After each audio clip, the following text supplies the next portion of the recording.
Oh, right. He's ready. I'm ready. Let's get going. Welcome, everybody, to the GGG podcast. This is the Game Awards episode. Game Awards happened last night. Lots of announcements happened, and we got a Grand Theft Auto trailer that happened earlier this week. I was off on my prediction from the last podcast, so I'll have to live with that one. But first, before we get into everything that's going on, how are you doing, Phil? What have you been playing this week, despite all of the news? Despite all the news, I've been playing a bunch of stuff. I recovered a little bit from like a virus that put me on my tuchus, but I've been playing mostly. I can't even think of anything like new. Magic the Gathering Online, that's always. And then I played a bit of the Avatar game that released. Oh yes. And yeah, my quick one sentence about it is on PC. I'm finding some issues, but it seems fun. What kind of issues are you having?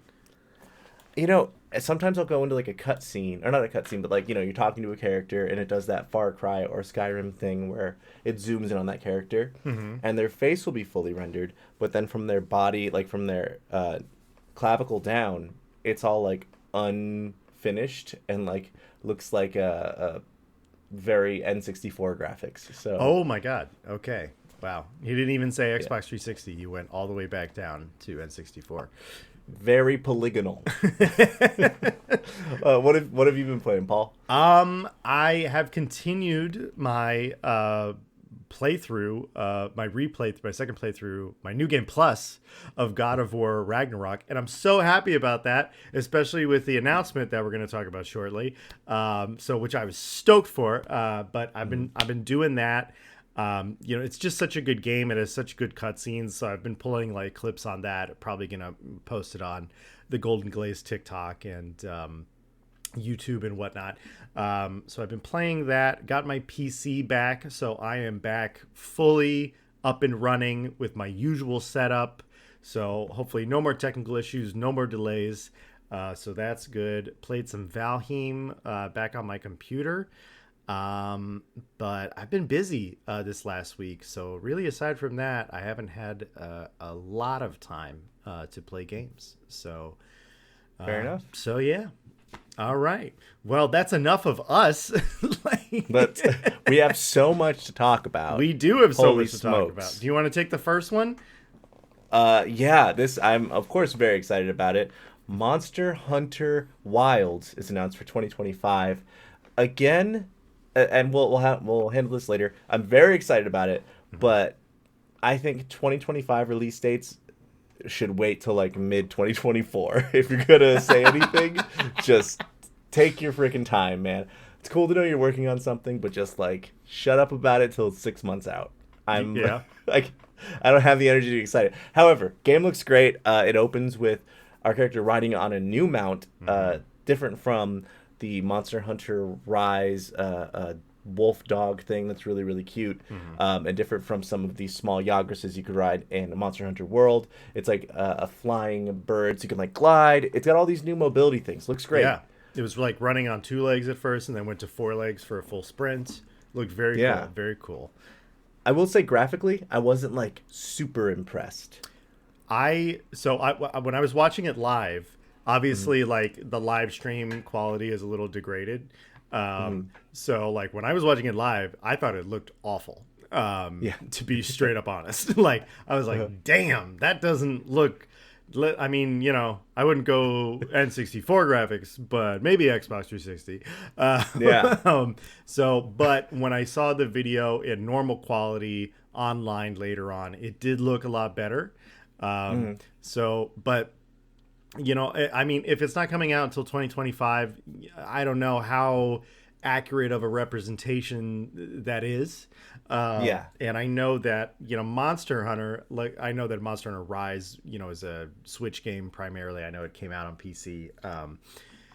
But it wasn't like going for graphics, but Monster Hunter World has beautiful environments. And so I think stunning. Like, you know, Capcom is not necessarily the leader in, you know, graphic quality, but I think that, you know, you gotta have, I mean, they have some good games definitely that look really good, but yeah, I'd like to see the environments just really be beautiful and different ways to like. They showed like different platforming things.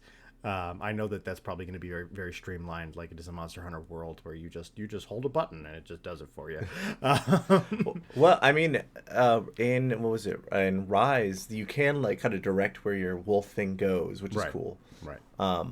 So I'm hopeful. I think when I was watching it and I was kind of just like really eyeballing the details, it's like, please don't be another Switch game. Please don't be another Switch game.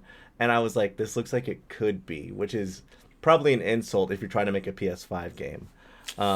That said, we are far out. This seemed more like a tone piece than an actual like teaser trailer. I agree. So, and Capcom, like, you know, Resident Evil 4 is gorgeous. Like their engine for making stuff that they've had since Resident Evil 7 has been pretty gorgeous, and they've used that for a lot. So I'm like, all right, guys, you've got the ball up, like keep it going. Yeah. They put a lot of game in the Monster Hunter games. Like I remember Monster Hunter World being like, oh, this is the end.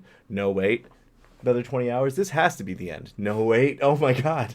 The endless monster hunting grind. I can't wait to get in those wilds. Do you play Monster Hunter on PC or On PlayStation. you play it on PlayStation? Okay. All right. Yeah. Good to know. Good to know. Speaking of like very little to go on, why don't we go to our next story, Paul? Yeah. Take it home. All right. So, I mean, I feel like it's always a surprise, but I can always count on it happening, is that Kojima is going to walk on a stage at a gaming conference, you know? Like, So, Jeff, you know, wheeled him out. Here's Kojima. He's got a new project he's working on. Guess what? It's weird. And he's going to be collaborating with none other than Jordan Peele of Key and Peele, of the he's an amazing director. All of the movies that I think his last one, what was the last one? It was like about Don't Look Up. Don't Look Up. Or not Don't Yeah. Look Up. It was just Nope. Oh. Sorry. Nope. Yes, that's what it is. Don't Look Up is a different movie. Yeah. Yeah. Nope. But weirdly enough, if you watch Up, or if you watch Nope, the That's message is kind of Up is another movie, Phil. That's too many movies. Oh God. So, very talented artist in a variety of ways. So, very exciting to see that Kojima is going to be working with Jordan Peele. And honestly, I didn't know that Jordan Peele was a big Kojima fan. And he had a really many nice things to say, very complimentary things to say.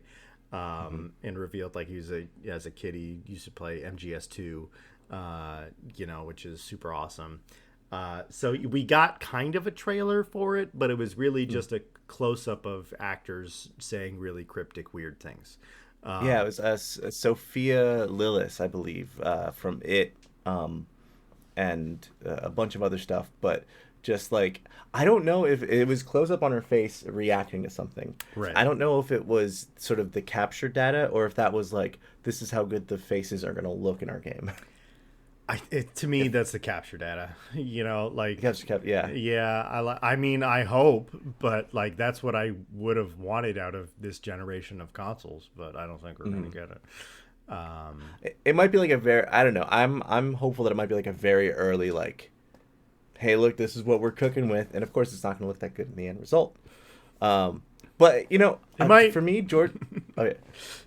It might. Yeah. Jordan Peele he kind of fits in a weird way because loves like, I feel like you could see like a love of things like Akira and just nerd culture. Like in Nope, there's a sequence where one of the characters like slides on a bicycle or on a motorcycle, kind of like the Akira slide. Yeah. And he was actually set to make a live action Akira movie that he backed out of because he just didn't feel like it was going to be right. So Okay. I'm excited to see the two of these kind of like bounce things back and forth because they are sort of both auteurs in their field. Yeah. And to see them work on something that they both have a passion for, very exciting. Yeah, I'm very curious because usually what Kojima does is he usually like wheels out like a fancy actor to like, you know, obviously Norman Reedus with Death Stranding. And there's a Death Stranding 2 that's coming.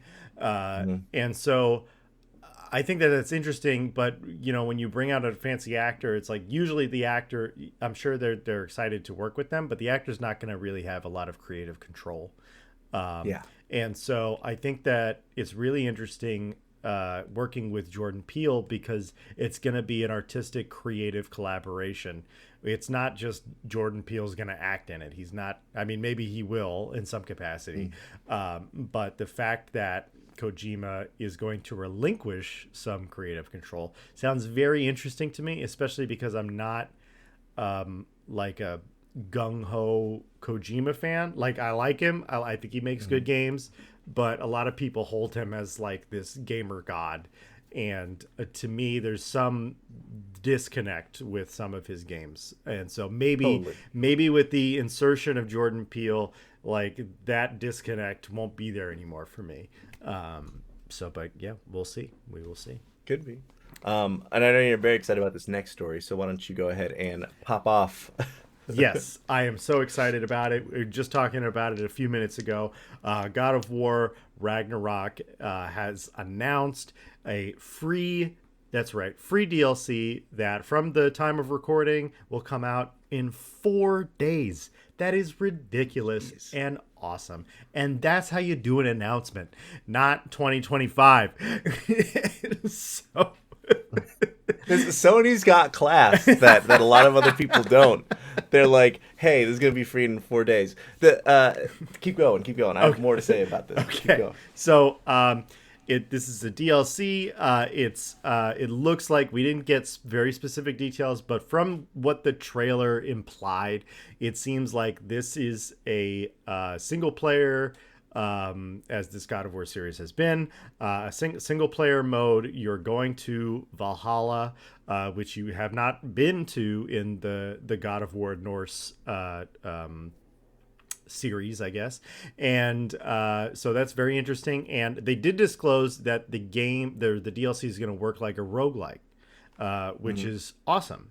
And I think a lot of people, I know a lot of friends of mine really enjoy roguelikes. And so yeah. So it's I think it's also, if you notice at the beginning of the trailer, Kratos is wearing this very much end game armor. It's when you beat like the hidden boss at the end of the game, you get this armor, and then as it goes on, he's got his like basic armor on that he starts with in the first game. And so it's like, okay, so like maybe, you fight around and then you're like, do I pick to get a new armor? Do I pick to upgrade my axe? That kind of mechanic in there. But yeah, so excited for it. What are your thoughts? I mean, I think Ragnarok was one of my favorite games, and the 2018 God of War and Ragnarok are probably my favorite modern game like series. Up there right next to Spider-Man, which is like good storytelling through and through. Like, it's not an open world RPG that's like you can do anything, but the story is just so like it's the reward for playing. So I'm very excited that it is a roguelike, because I have a soft spot in my heart for roguelikes. I played like The Binding of Isaac. I've been playing the card roguelike, Slay the Spire. Sure. Just any one of them, I'm like, yeah, I'll waste a good 6 calendar days worth of hours playing this game. Yeah. So excited about that. Excited for more story and an epilogue to that story, because I do feel like after I beat the main story and did everything that I could, I was looking around for like, is there more? I feel like there's some things I want to learn more about. Really? In Ragnarok? Yeah. In Ragnarok, I guess specifically, this is a bit of a spoiler, but like the Sindri like stuff, like I was looking for anything else I could find about that. Okay. The Brock and Sindri, like, I don't know, just the ending with Sindri, Sure. I mean, you saw minor God of War Ragnarok. I mean, not minor, but God of War Ragnarok spoilers. Skip forward a minute if you haven't played the game and want to. But you saw like the funeral, funeral and everything like that. I guess for me, like that felt like a pretty okay. We're not going to see these characters again, kind of a thing. My thing was like, oh, we're going to see them again, but it's going to be bad. It's gonna hurt. I feel like that was the string that was like dangling of like, oh, there's something really bad happened here, and it was kind of Kratos' fault in a sense, or at least this person thinks it was. And did you fight the Valkyrie Queen and yeah, everything? Okay, cool. Yeah, yeah. So like, it's just a testament to how good that game is. And I was like, is there any? Do you have any more, please? Just a drop. Sure. But what's interesting is I feel like the parity between this and Naughty Dog releasing Last of Us 2 Part, or Last of Us Part 2, whatever the Yes. PS5 version of Last of Us 2. Yeah. With a built-in roguelike. And so it's just like extra stuff that they're giving us in the game for, in a sense, free $10 if you own The Last of Us 2 on PlayStation 4. Which is how they always should have done it. I was so like the amount of times that like they didn't get into Bethesda territory, where they released it 40 times. But like at full price. like I like one of the things like the Last of Us Part 1 remaster. I love The Last of Us. It's probably in my top 10. Maybe it's just outside of the top 10 favorite games of all time. But like, I don't want to pay for it again. I've paid for it so many times. And so like for them to be like, if you bought The Last of Us Part 2, it's $10 for the upgrade and you get a new multiplayer mode. Is like, that's exactly what I'm talking about. What I need. Yes. Yeah, I'm in. Yeah. Real quick, because I brought up Bethesda, I do want to say something, because Bethesda did not make our announcement list. Okay. Oh. But they did have a trailer at the Game Awards, and I would like to take this opportunity to call them out, because they, as I always do every podcast, and so I'm watching the Game Awards last night, and I see Starfield pop up, and I'm like, oh my god, Starfield. Okay, what's going on? All right. What are they going to talk about the DLC? Are they going to like give me some roadmap updates? Okay, here we go. And so I'm watching this Starfield trailer by Bethesda, and nothing's happening. And then what do they start doing? They start posting all of their positive reviews. It was a positive review trailer. God. Of how, oh, look at all the good reviews we got for our game. They announced literally nothing at the Game Awards. It's like, why did you even put a why did you submit to the Game Awards? Why did you send them a video? Like, it reads like they want to give themselves an award and stage time. Yeah, and it's like, you got nominated for one category in this entire show, and like it's kind of like, I don't know if you deserve to even get nominated for that category, and now you're just gonna take this opportunity to be like, look at how good our game is. We're showing it to you at this event that's about validating good games, and I was just, F you, Bethesda. I'm not going to say the word, but you know, we know what that stands for. So just need to take that opportunity. Forget you, Bethesda. Forget you, Bethesda. Forget you. It's a bummer to see how far they've fallen. Like for they were the real. golden pony. Like, you know? Oh my god! All right, they were the chosen one, and now we're standing over them with a lightsaber shouting down. On to the next announcement, something that I'm legitimately excited about, but it is a Bethesda thing technically. Okay. So, yeah. You know, we found the segue. Marvel's Blade is announced, worked on by Arkane Studios. Honestly, couldn't think of a better studio to work on this game, with the exception of their other one vampire hunting game being terrible. However, their track record leading up until then is one of my favorite things. Like, probably playing Dishonored is the closest to like playing Blade in first person. Sure. Oh, I dropped my mic cover. So it didn't sound too bad. Yeah. Okay. Good. Yeah. No. I'm very excited for that. Hopefully, it doesn't get messed up by its Bethesda Microsoft ownership. Yeah, I mean, it is Arkane Studios, so I do like that branch of Bethesda a little bit more. And I will say, like, we didn't really get anything from this trailer. I think the art style is interesting. It doesn't look like they're going for realism. It almost looked like a Sifu art style. Yeah. Which I think is cool. And I will say, I think that certain superheroes are better for video games than other superheroes. And I think Blade is one of those superheroes that you could make a good Blade video game. Like, I feel like you can do that because, sword combat, throw in some superpowers, throw in a good story. Upgraded weapons, upgraded ways to kill vampires. Exactly. It's just like some heroes are just, better at that stuff than others. It's just like, if you make a Superman game, like, what are you going to upgrade? Gonna be tough. What do you, oh, you got to level 2. Okay. Am I still Superman? Like, am I super duper? Yeah. Not much to say about it, but exciting. The next thing actually got me pretty excited. That's the SEGA unveiling its next generation of games, which is, I think, 4, if I counted correctly. Yes. I'm gonna go and check out the list. Yeah. See if I do good from memory. We had Jet Set Radio, Crazy Taxi, Golden Axe, and I believe there was one more. Shinobi. Shinobi. There's actually another one because it was like Streets of Rage.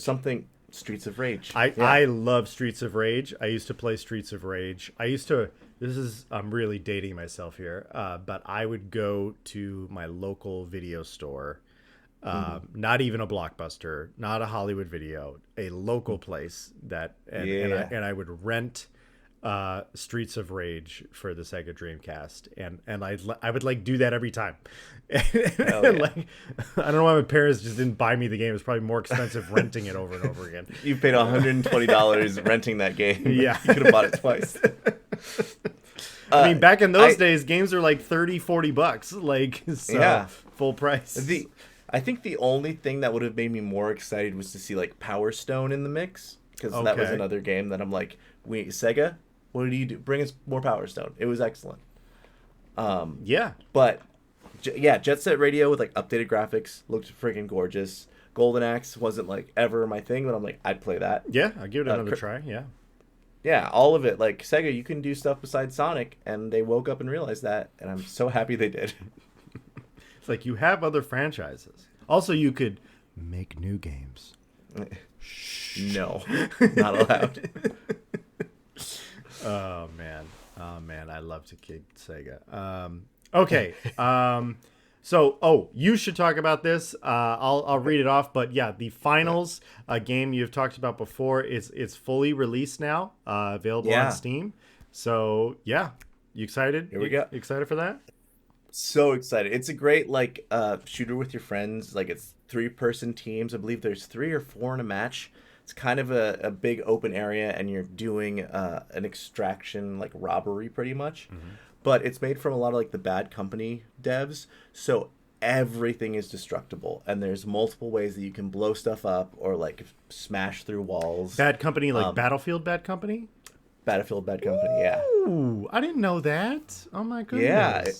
It is. There's a couple things that are great. Like, let's say you have to take the little thing that you're stealing, the extraction, to this box to extract it, and it takes time. While the team is, let's say, like up on the 3rd story of a building, you could go to the 1st story and break all of the walls and just have the building collapse and have that be a way to kill the other team and then like claim the vault. It's so fun. And then there's like, movement, parkour stuff. I think it's going to be a big hit, provided like enough people start playing it, and if the beta is anything to go by, I think it's going to do pretty damn well. How is the monetization? Are they doing like a battle pass thing, or how are they making money off of this? There is a battle pass, and I think like a store of some kind. A store, but just for cosmetics. Cosmetics. Okay. That's the right term. You can unlock weapons as you go, which is pretty cool. And I'm guessing seasonally they will probably have like new weapons. But they do seem to be the type of like, that is sheerly the in-game currency that you get from winning matches. And then the external currency that you pay actual money with is for a different look for your character. So. Right on. Okay. Yeah, very excited. Oh, it's also on PlayStation 5 and Xbox. So. Cool. I'm with shooters, unless it's a 3rd-person shooter, I like mouse and keyboard. My boy. I just aim so much better with a mouse. Old school like that. Old school. All right. Next on the list. So Skull and Bones finally. Well, I shouldn't say that because it's gotten a release date many times. But it got another release date, and supposedly it's going to be coming February 16th. Supposedly, but we've heard that before. Because I think this might be the fourth release date they've given this game. I'll be honest. I don't believe them. I don't think it's coming out February 16th. So Skull and Bones, for those people who don't know, I've talked about it a little bit. I've actually played two of the betas that they have had. The first one was so bad, like I could barely run the game because it just wasn't optimized. And the second time went a lot better, a lot more streamlined. Just a really fun pirate game with your friends. But it's not like Sea of Thieves where like you're all on one ship and like it's everybody has their own ship, everybody has their own crew, so you can do things independently if you want. The big problem that the community has had, and I would agree somewhat with this, is that there is really no like exploration as far as being on land or being your character. They have added areas that you are a character, you're like a little avatar where you like walk around and go to the store to upgrade your boat and everything like that. And I think that's a good addition, but you know, the whole point of this game is that everybody really liked Assassin's Creed Black Flag so many years ago, and we just wanted more of that. And like maybe have a multiplayer version of that. But in removing it from Assassin's Creed, they removed all of the character exploration, or the land exploration, the animation, everything like that. So hopefully it can still be a good game without that element. But I don't know. How does this game sound to you, Phil? Because I've played this before. Does it sound like something you might pick up, or is it a wait and see? Is this a nah, I'm good, bro? This seems, and I don't mean to be too offensive, but so freaking dumb that when I played Assassin's Creed Black Flag, which is a game that I absolutely adored, I 100%ed it before I was even 100% in games. I would do like the fights, and like it's really cool when you can kind of use a wave to catch cover, but everything that I was doing was just to get me closer so that I could get my cool little pirate dude onto their boat and then kill everyone. The combat was a fun thing, not enough to build a game around. What you need is like exploration and treasure hunting and going into towns and like picking fights and experiencing all of that. Yeah, be a pirate. Be a pirate. When it's just this, it's like naval commanding stuff is not fetch, and you're trying to make fetch happen. It's just nobody cares enough about this. You can cook it in with other stuff, but if it's just this and it's not Sea of Thieves, then no one's gonna care. It's honestly, all of the online reaction has been very lukewarm this entire time, and like I really want to like this game because I love Black Flag so much, but I'm just still so concerned that there's too many elements that have been removed, like you just said. So guess we'll have to see when it doesn't get released February 16th, 2024. This next one's pretty exciting. Yes, the Exodus trailer got announced, and it's from Bioware veterans, which is like kind of the best thing you could say, because when EA buys a company that's doing really well on its own, they tend to smother it in its sleep, which I believe did happen to Bioware. And so it's cool to see like those people kind of do a spiritual successor, or at least what looks like a spiritual successor to to Mass Effect. And taking a page out of CD Projekt Red and Kojima. They marched Matthew McConaughey out on stage last night. Because apparently he's in the game. And he's working on the game, so that's really cool. We didn't get to see, none of the trailer actually showed Matthew McConaughey or his character or him in there, but yeah, it looks very Mass Effect. It does. And from the way that McConaughey was talking about it, it really sounds like they've taken a lot of inspiration from Interstellar and time dilation, that kind of thing. So I'm curious what role that's going to play in the game. It was very mysterious and spooky, but if they're gonna keep not making Mass Effect, like, give me a different space game. Let's go. Give me a space RPG. Do you think in any way that Matthew McConaughey, he's a big name, he can kind of pick the projects he wants to do, Sure. that he is into space-time dilation and like black holes, and he's like, I just want to do projects that have that in it. Second one comes across my plate, I'm swinging it. I think two things. I think, one, the company who's making this is from Texas. There you go. And so there's McConaughey. And it has to do with, I bet this game was inspired by Interstellar. And so if they went to him and they're like, hey, we're really inspired by Interstellar, we're a Texas company, we want, I'm sure they were able to rope him because he's very, Texas proud. And I think, McConaughey is one of those weird actors who's just like, whatever direction things pull me in, like, he can definitely turn things down. Like, I know he started turning down romantic comedies many years ago to try to change the trajectory of his career, and it really worked for him. So maybe he's just dipping his toes into games, see how it goes, Yeah. But he said it was the first game he's ever worked on, and I believe it. I'm excited to see it. I'm excited that, like, that's the thing about the Game Awards, is I feel like we get kind of these teasers, so many teasers, and not like in-depth dives, but it's all things that are like, oh. And I think that's part of like Jeff Keighley's whole mission, is he really wants to like kind of be on the future side of the games industry, and like, how do I make people excited about this media format? And he's doing a great job. He's really succeeded. Yeah, he's really succeeded. Yeah. And, I was talking about this to a friend yesterday. It's just, and I think we've discussed this on the podcast before, but just without E3, this is really the biggest, like, gaming event of the year now. So, like, the Game Awards used to always had, like, some announcements. But like now it's like they're throwing them out there, and so like this is the big stage to have an announcement on. So very, very cool.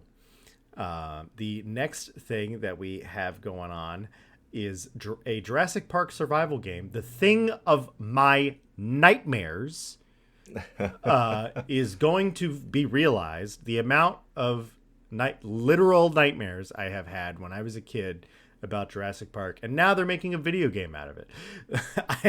I cannot, not for me at all. I am not your demographic. I can tell you, I like one of the early signs of me being a nerd. I think one of the early signs of any kid being a huge nerd when they grow up is liking dinosaurs. And I was too scared to watch the original Jurassic Park in theaters because I was like 6 or 7, or I was too young of an age to watch it when it came out. Sure. But I love dinosaurs. I love Jurassic Park. I don't love Jurassic World. Let me get this straight. I hate those movies. They're terrible. I mean, the third one is so good. Like, it's just to really quick. The third Jurassic World movie, like, I had heard it was awful. And I think it finally like went free on a streaming service. And I was like, well, I know it's bad. And when you know something's bad, you go in with that attitude of low expectations. And it was so bad, like I couldn't finish it. I had nothing to do that day. And I was like, I can't. I made it 3/4 of the way through, and I don't care. I don't have anything I should be doing, but I feel like this is wasting my time. That's what watching that movie feels like. Okay. Jurassic World 3, it introduced basically Han Solo as a character again with like the pilot. And I was like, that's pretty cool. I want to know more about her. All right, whatever. Yeah, she's just there to be there. But Jurassic Park, like them going back to Jurassic Park in terms of their marketing and stuff. I play a lot of Magic the Gathering, and I recently made a dinosaur heavy deck because they did like a Jurassic Park sort of tie-in thing. And it's Jurassic Park's just pretty unmatched. I even went back and watched Lost World the other day, the second Jurassic Park movie with Vince Vaughn and our sweet boy Ian Malcolm. It's not good, but I love it. So very excited about this. I love survival games. All right, I'm horrified. I am absolutely like my girlfriend was interested. She really likes Jurassic Park. She was interested, and I was like, I'm gonna go in the hallway while you watch this trailer in the living room because I can't watch it a second time. We need to have a stream or like a couple TikToks of you trying to play this game. No, So excited. I don't know. There's got to be some money on the line for that. Like I don't know. For every $100 raised, Paul will play 1 minute of this game. No, yeah, sure. Yeah. Okay. Yeah. We got a couple more now. Yeah. God, they did so much. There's still more that we didn't put on the list. If you're looking for more game announcements, get on one of the major sites, IGN, GameSpot. They will have a list of we are not going to cover all of them because there's a lot of independent games and stuff like that that got announced. Dave the Diver is getting an update. I think in 1 week from when we're recording this. There's an indie game that I'm very fond of. But yeah, we're moving on. Hellblade 2. Yeah, excited. I never played Hellblade 1, but sounds cool. So this is a game that I own on Steam. I think I got it on a sale, like really cheap. And for me, it graphically looks incredible. And the trailer for Hellblade 2, like you can tell that they really did an excellent job with the motion capture and, and like just being a performer. That's like that's something that I instantly connect with. And that's awesome. And it also, I've seen a lot of footage, from the original Hellblade, and, the combat in Hellblade 2 that they showed off looks a lot more, it just like they added a lot to it. Because I think the thing about Hellblade 1 is it's kind of just a very linear experience, which is cool, like totally. But there just wasn't a lot of, different things that you can do. But yeah, very cinematic. I'm excited. The first one seemed like a sort of a conversation around like mental health and like stigma around it. And I'm just always excited that type of game gets a sequel. Yeah. Like very cool to see that people are like into there's enough people that play games, which, I feel like in the back of my head I should know. But sometimes I just see like the Call of Duty numbers or the FIFA numbers and I'm like, who else plays games? Yeah, exactly. All right. Talking about Hellblade. This next one's pretty exciting. Black Myth Wukong got a release date. Yes. Black Myth Wukong is sort of like a Dark Souls-like game, based on all the trailers that we've seen, and they released a lot of footage. I believe this is a Chinese development team. Yeah. That it's like their first game, which is insane. But they kind of like caught a lot of steam because the game looks good because it was one of the first games to use Unreal 5 from the ground up. So I'm really excited because I love Dark Souls games. I love Wukong and like the Monkey King and all that like sort of mythology. So I think this will be a pretty solid one. But I pulled up, when is the release date? I think it's September? August 20th, 2024. Cool. So a proper release window next year. Probably going to get delayed a little bit, but that's okay. Yeah. But yeah, I've seen they've like kind of like dribbled out a little bit of footage for this game over the last year and a half, I want to say. And every time I've seen it, I'm like, God damn, that game looks incredible. Jesus Christ. You could turn into a bug? Oh my God. And so like, I think the art style is just to die for. Like I'm someone that like with Elden Ring, with Dark Souls, with Bloodborne, I can respect the art style in those games, but it still feels a little kind of horror-esque, a little horror grungy-esque.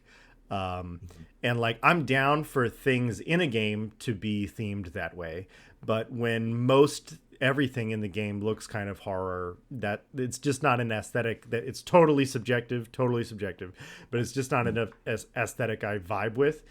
Whereas this, it's like, you're going to see horrifying things in this game, but you also see a lot of beauty in the world. And I think that's, yeah, it's really intriguing. The combat looks good. Unlike Dark Souls, maybe a little bit more like Sekiro, it seems like you have your staff and that is your weapon. And so it's not about like finding loot necessarily. I'm sure there will be some sort of loot, so people can pick things up, because people love doing that in video games. But I think that's one of the things that took me out of Sekiro a little bit, was like, can I find a better sword? Or yeah, it's true. One with like fire coming out of it or something. I don't know.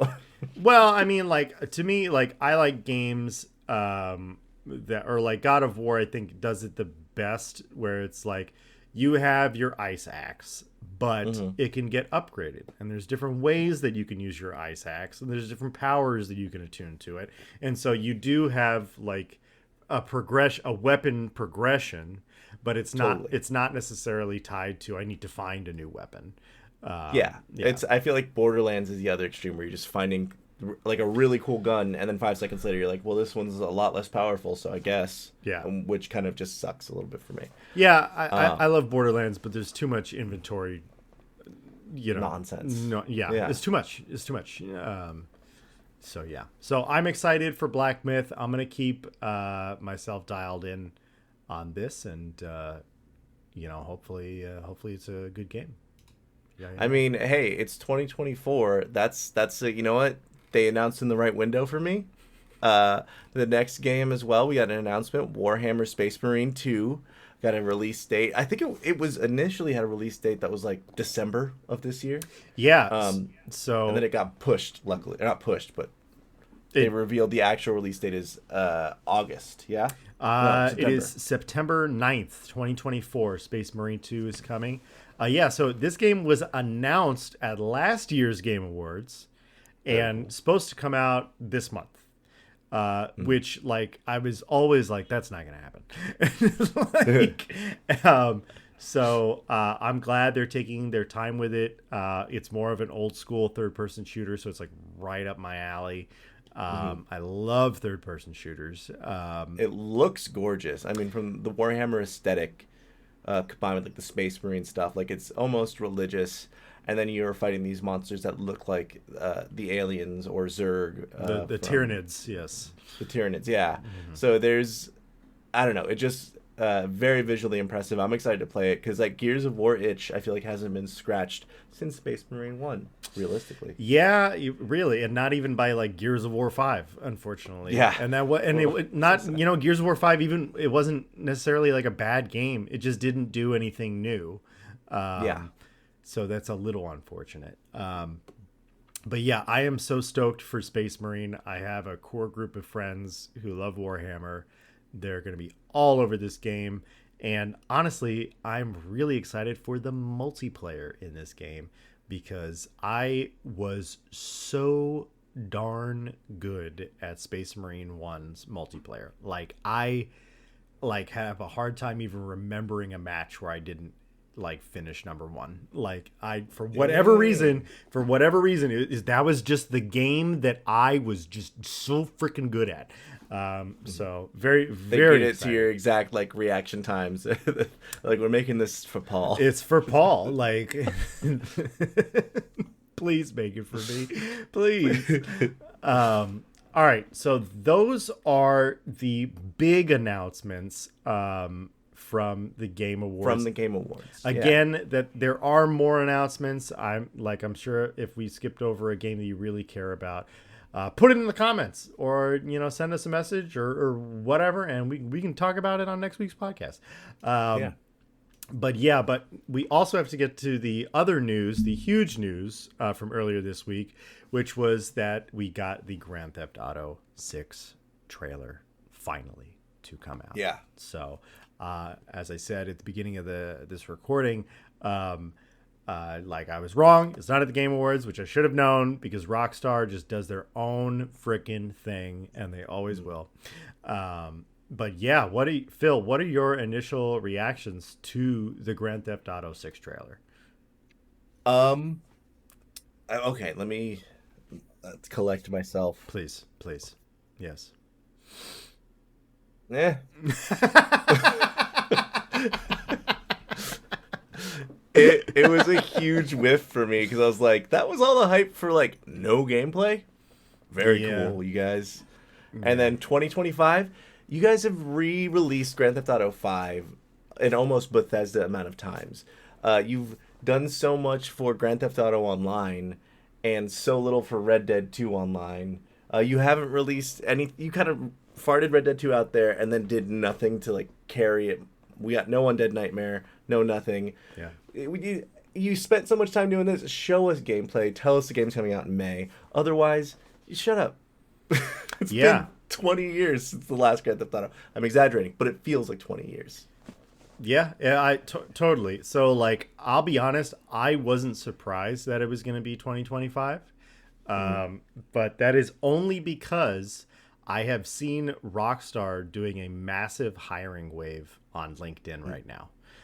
Interesting. And it's mostly for casting, which means that they probably, knowing Rockstar, they probably have all of the main characters cast, of course, and they probably have them already mocapped and everything. But they need to fill in, like we were talking about on a previous podcast, like the radio shows. They need to cast those. They need to cast the NPCs, like the shopkeepers and the pedestrians and stuff like that. And so because they're doing a massive hiring wave, I was like, there's no way this game is coming out next year. So, but that is disappointing that they would announce it. And then, like, when in 2025? Is it December 2025? December 30th, 2025. Yeah, like, is it February? Like, what are we talking about? And so it was a little weird that they would announce it so early. Because, like, it's not like we knew that they were working on it. Like, we didn't need a confirmation that they were working on it. But the release date aside, I thought the trailer was cool. I think it went exactly how a Rockstar trailer does, which is this is the first trailer, which is we're showing you the protagonist, we're showing you the location. Those are the two keys of this trailer. There's nothing really else. The only other thing that I can point to that I am a bit excited about is seeing how well Miami looks populated wise, whereas I feel like with Grand Theft Auto 5 and previous Grand Theft Auto games, like the cities kind of seemed a little barren. There wasn't any traffic. Not that I want more traffic, but there weren't any people on the streets, and like being able to be like, oh, this is Miami Beach. Look at all the people on Miami Beach. The world instantly feels more alive, and it's probably just because we've reach the hardware point where we can put all these NPCs and pedestrians everywhere. So that was exciting for me. But I think it looks good. Like looks very pretty. Again, like I've heard that it's in engine, which sure, the engine can run a cutscene of anything. So good job, you guys. But I think my favorite thing about it has been the internet's reaction. The good parts of the internet's reaction to the main character or the protagonist, whose name I don't know. But people just seem to be in love with her, which I am as well. She seems like kind of a perfect fit as someone who is doing the male protagonist, and I think it might be like a split because Rockstar, I guess, did that with last Grand Theft Auto. It would make sense to have both of them playable. But I think that was, if I could hear correctly, it sounds like it was voiced by I can't remember his name. The gentleman who voice acted Joel Miller from The Last of Us. Troy Baker. It sounded like Troy Baker, and that's just like my ears picking something up, which I don't know. That's who my money's on for that character. Totally could be. I did get a little bit of a Bonnie and Clyde vibe, like a modern Bonnie and Clyde. So like I don't know there's probably just not a lot of stories like that, so that's what my brain is going to. So that seemed very interesting. I'm all for a female protagonist. Like, I feel like the Grand Theft Auto world could use a female protagonist. Just to get like a different perspective and a different vibe. So like, I'm all for that. Let's go.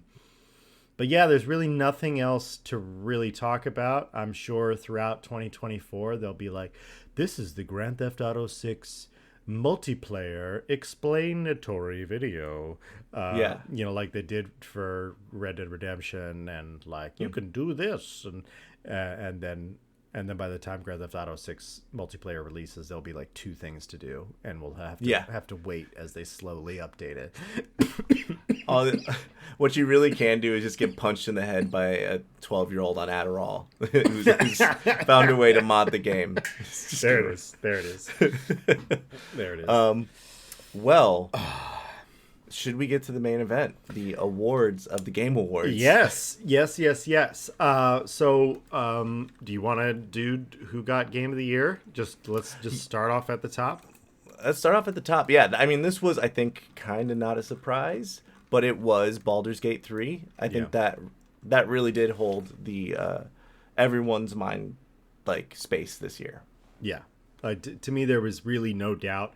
Like, I would say, like, Alan Wake 2 was getting a lot of awards, enough that I'm gonna have to go play it now.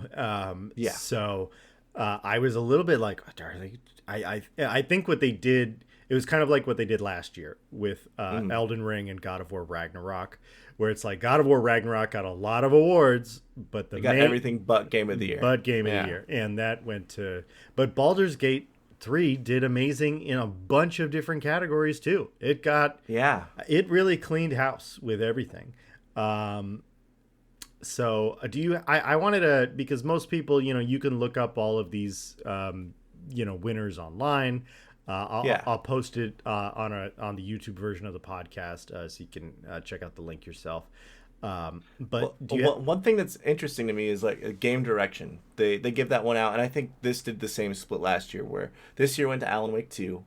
Previously, it went to God of War Ragnarok, and I feel like that is the not Game of the Year, but second place Game of the Year. You know what I mean? Yeah. Like this game was made second best. Yes, absolutely. Do you have any snubs? As far as like, I think something else should have won a category. Any category winners that kind of threw you off a little bit? 2 specifically. Okay. Best ongoing game being Cyberpunk. Okay, unpack that a little bit. What is the problem with that one? I feel like when I think of an ongoing game, like the other games that are listed are things that come to mind: Apex Legends, Final Fantasy XIV, Fortnite, and Genshin Impact. Those are all games that feel like they're alive and like flowing. Cyberpunk is a game that is just getting updated, and then they released a big like DLC. It doesn't like, it feels almost like an old world game winning in a new world category that it doesn't fit into. It does. This is honestly my biggest problem with the Game Awards is the categories. I do not like the categories. Like, where's best shooter? There's no best shooter. Like, what happened to best shooter? So like, for me, I think when you're talking about best ongoing game, what that category should be is best games as a service. That's what it really is. But they don't want to call it that because that sounds too corporate. So they say best ongoing game, and like when you change the word ongoing, like technically Cyberpunk is getting a lot of updates, but you could also put like No Man's Sky in that category then, because No Man's Sky is still getting a lot of updates. So I feel like it's a way to kind of like give a little pat on the head, because I'm not sure if No Man's Sky won this previously. But a little pat on the head to companies that release a game that doesn't work at first. But it's like, we knew your game was going to be good. It was just going to take time. So here you go, buddy. Good job. Yeah. So I will give some flowers to CD Projekt Red. They have stuck by Cyberpunk and they keep updating it. So good for them for doing that. All right, I'm going to go next. And I feel like you'll have something to say about this. I think that Spider-Man 2 got snubbed. I and let me like be clear about this. I wouldn't give Spider-Man 2 Game of the Year. I wouldn't. No. But I would have given it something. And the category that I would have it winning personally would be Best Action Adventure Game. And that went to Legend of Zelda Tears of the Kingdom, which I like. It's a very good game as well. But this is my thing about the categories is I feel like Spider-Man 2 and The Legend of Zelda are not in the same category. I feel like they're not in the same category, and to pit those games against each other, like even like what are the other nominees for Best Action Adventure Game are Alan Wake 2, Spider-Man 2, Resident Evil 4, Star Wars Jedi Survivor, Legend of Zelda, and it's like I feel like Jedi Survivor that's something that belongs in there. Resident Evil 4, like that's like. I mean, not that it's it's a good game, absolutely, but like I feel like where's the horror? More of a horror game. Where's the horror category? Why aren't there genre categories? I feel like how they break this down is like they still have best RPG and fighting game for whatever reason, but there's no shooter, there's no best horror game. There's things that are missing category wise. So, and I feel like at the beginning of the Game Awards, sorry I'm ranting so much today, but no, you're correct. The beginning of the Game Awards was like best esports this, best esports that, best, and I understand that that's a growing part of the industry and an area of the industry that I am a bit ignorant about, and so I'm willing to acknowledge that, but and if you want to give out those awards, I think that's great. But don't take away other genre categories because you want to work in another esport award. The esport people get paid to do what they do. They don't need another award. How many? 1, 2, 3, 4, 5 esports related things. Best player, best sports, best event, best esport game. They had best adaptation. The Last of Us show won that category. The Mario Bros movie, Twisted Metal. It's like, why do we have that category? We don't need that category. Their movies. That's not going to happen every year. Also, let them get nominated in their respective media. If The Last of Us show is good enough to win, an Emmy or something. Something like that, then good for them. But we don't. It's not a video game. It's not a video game. So I will say this too. For best esports team, there is a way to determine that outside of an award show, and that's called an esports competition. This is their whole thing.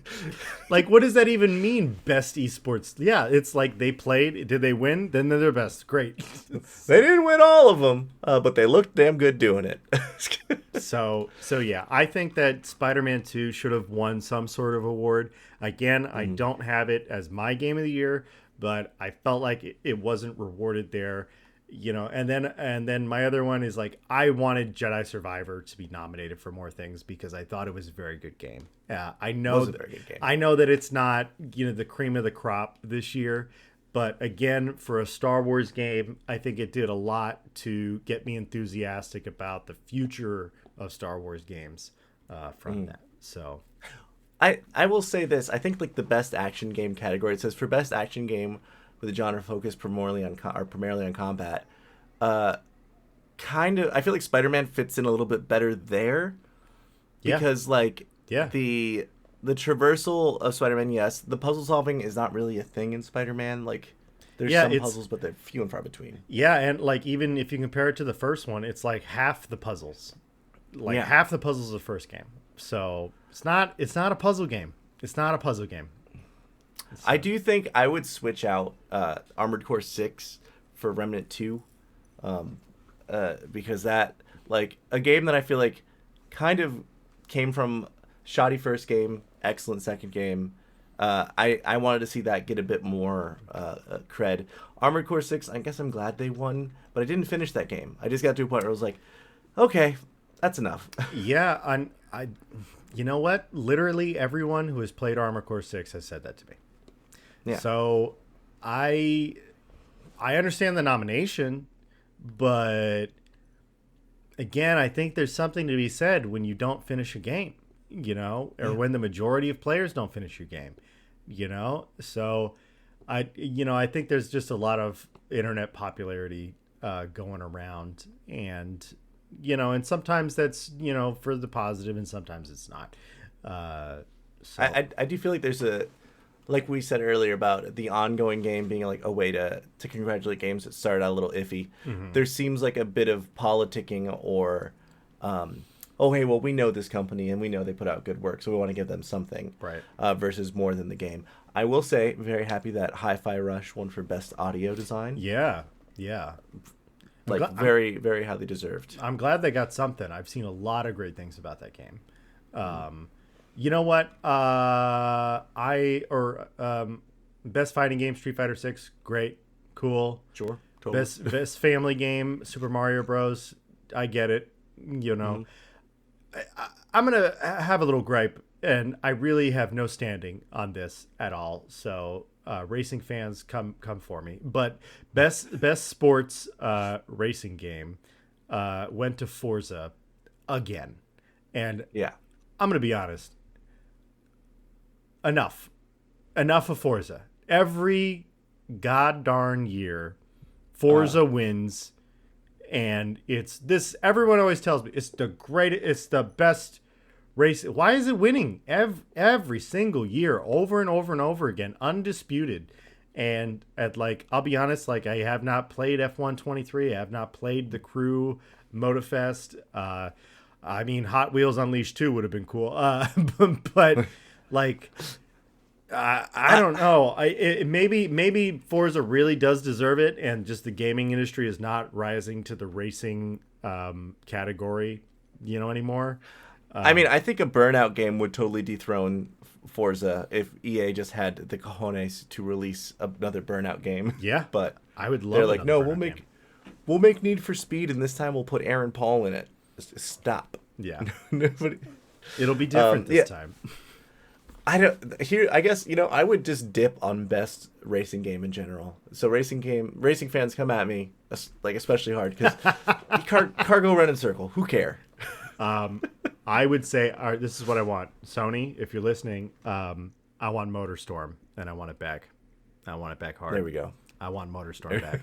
Because MotorStorm was my favorite racing game, because the point of MotorStorm is getting in ridiculous crashes. Yeah. In ridiculous locations that didn't have to make any sense. It wasn't on one of the silliest things I think about racing games nowadays is that they're all open world. And I think conceptually that sounds really cool. But in practice, in the moment, sucks. You're like, wait, I have to drive all the way over there to start the race?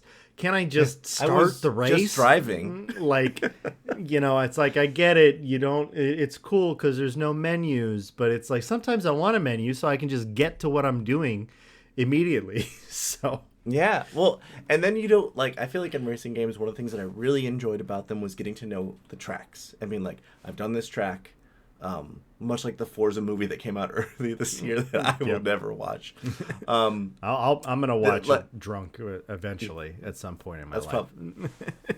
Probably the right way to do it. But when you're like, okay, I know this track, I know that this turn sucks, or something that happens in Mario Kart, I know this turn sucks.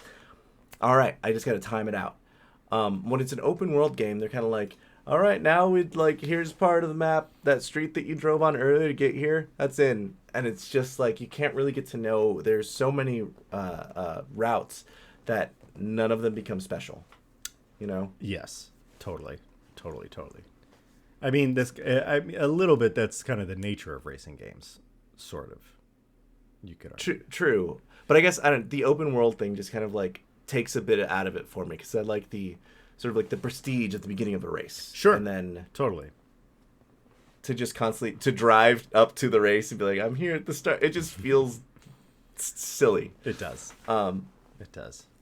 Yeah, the player's voice one was interesting. It was Baldur's Gate, which makes a lot of sense. Yeah, totally. I'm just glad it wasn't Genshin Impact. Okay, really. So I will push back on one category that Baldur's Gate won, and I want to know your opinion because you have beaten Baldur's Gate. So they won for best multiplayer game, and I was like, I don't know about that. Have you played multiplayer on Baldur's Gate? How do you feel about it? I think this is spot on. Just Yeah? because, like, Super Mario Wonder, maybe. I mean, I'll be honest, I don't agree with the other nominees either. So, Yeah. like, it's not like I'm going to say Diablo was the best multiplayer game. Like, I would maybe go with, like, if it wasn't this, Party Animals, because that's just like a chaos game. it's a good But game. one of the things that Baldur's Gate 3 does so well is whenever you take an action, the game responds. But whenever someone you're playing with also takes an action, the game responds. So it does a great job of like calculating all of the crazy different things that 4 people at a time can be doing. Okay. And I think that it really makes it feel like such a unique experience where the world is alive and everything you're doing has consequences. You could also like all team up to pick someone up and throw them off a cliff who is important to the story. Yeah.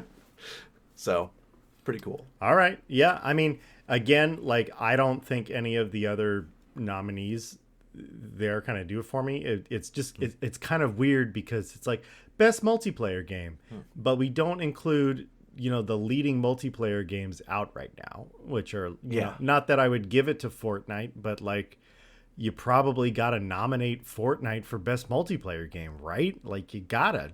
So anyway, just it's a category problem. That's what it is with me. It's a category problem. There's a category problem just because of the nature of the way that games work and the way that award shows work. Like, having Fortnite always on one thing, or Final Fantasy 14, when they release new content every year that is well worth like almost a whole game, like a sequel.